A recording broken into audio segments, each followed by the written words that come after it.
好啊，我係伍思梁吳欣。大家好，我係伍思蔡志軍。今日我哋會介紹呢本書叫《鬥嘴一班數學王》。我哋會介紹兩個題目，睇下你哋識唔識啊？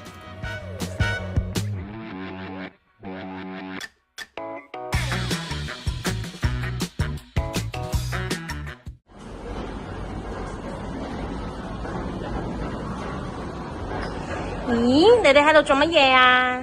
我哋排隊去數學室玩啊！好。我哋可以玩數學遊戲。我砌咗一個角錐，我砌咗一個四角錐。呢啲係膠杯，平時上堂都會用㗎。呢個係數粒，呢個係算柱嘅數代表23。呢個係時鐘，佢嘅時間係1點半。呢個係釘板，我砌咗一個